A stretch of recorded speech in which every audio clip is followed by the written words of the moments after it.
বন্ধু এখানে দেখুন পারফেক্ট স্কয়ার এবং স্কয়ার রুটস অর্থাৎ বর্গ এবং বর্গমূলের মধ্যে সম্পর্কটা কি ভালো করে জেনে নি। এখানে দেখুন গাছ আছে, ফল কয়টি বের করতে হবে, কিন্তু বর্গমূলের ক্ষেত্রে কি করবেন আপনারা, জাস্ট ফল আছে কিন্তু কোন গাছে সেটা চিনে নিতে হবে। আসুন করে দেখাই। একের বর্গ কত 1, কিন্তু এখানে দেখুন ফল চাইছে, এই একটা ঢুকে গেছে কোন গাছের, 1 গাছে, হয়ে গেল। এখানে দেখুন 2 এর বর্গ কত 4, 2 নম্বর গাছে 4টি ফল, কিন্তু এখানে দেখুন ফল ঢুকে গেছে, কিন্তু গাছটা চিনতে হবে কোন গাছের, 2 নম্বর গাছে, তাই 2টা বসিয়ে দিন, হয়ে গেল রাইট অ্যান্সার। তারপর দেখুন 3 এর জায়গায় 9, এখানে দেখুন 9টা ঢুকে গেছে, গাছ চিনে নিতে হবে, 3 নম্বর গাছের ফল। তারপর এখানে দেখুন 4 এর বর্গ কত 16, এখানে দেখুন 16 করে নিলেন, দেখুন ফল আছে কিন্তু গাছ চিনে নিতে হবে, কার না 4 এর, হয়ে গেল। তারপর দেখুন 5 এর কত 25, এখানে দেখুন ফল আছে কিন্তু গাছ চিনে নিতে হবে 5 এ, হয়ে গেল।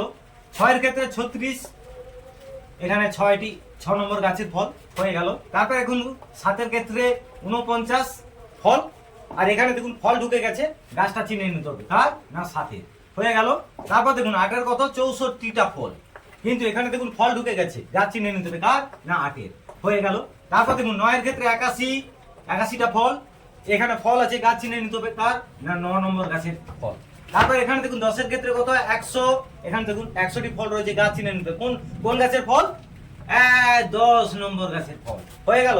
কেমন লাগলো সম্পর্কটি কমেন্টে জানান তাড়াতাড়ি।